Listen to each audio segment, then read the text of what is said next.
Time for a bathroom movie review.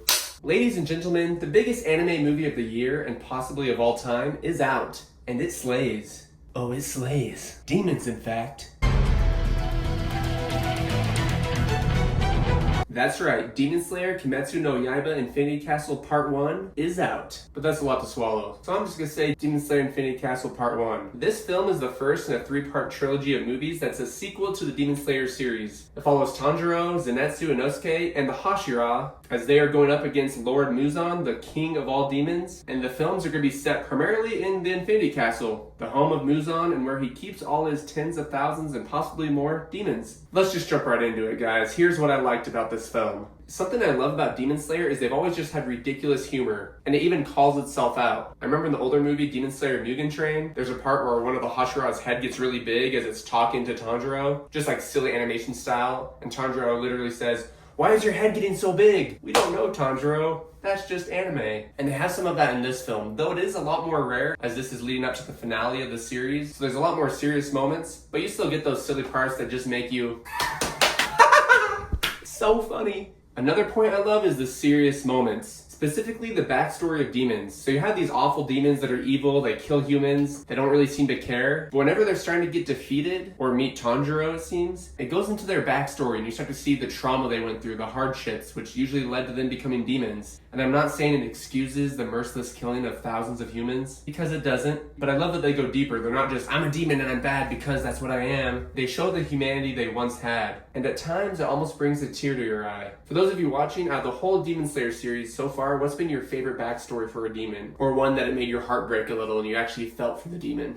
Comment below, please and thank you. Speaking of serious tones, something I love about Demon Slayer and also this movie is that they kind of throw that Games of Thrones thing in there where you have like certain characters that you're like, oh, they'll never die, or wow, they're doing it. And then, rip. You really don't know what's gonna happen. And while it throws you off and you go, why would they trick you? Why would they build it up like this character was gonna live? And then just kill him off. But that's life. No matter how much willpower you have sometimes, or whatever visions you see of some past family member rooting you on and saying you can do this, sometimes things just don't work out. And that's when the demon slays. And then my favorite part of the series, the action. Yes, the story is alright. There's definitely anime out there that has way better stories, way better plots. But where Demon Slayer lacks in plot, it makes up for in the humor and most of all the action. To the point where I'm not even complaining about the plot, because the plot does what it needs to. It's there enough to keep it interesting, and then the action is just so mind-numbingly awesome, I don't really care. I mean, I do care, but you get what I'm saying. And if you don't get what I'm saying, I'm moving on anyways. This film combines 2D and 3D animation. For the most part, it's 2D, but there's times where there's an explosion or something happens and they throw some 3D stuff in there. And not that 3D that we got with earlier anime movies, you know, where it looks almost video gamey at times, and you go, why did they just keep it 2D?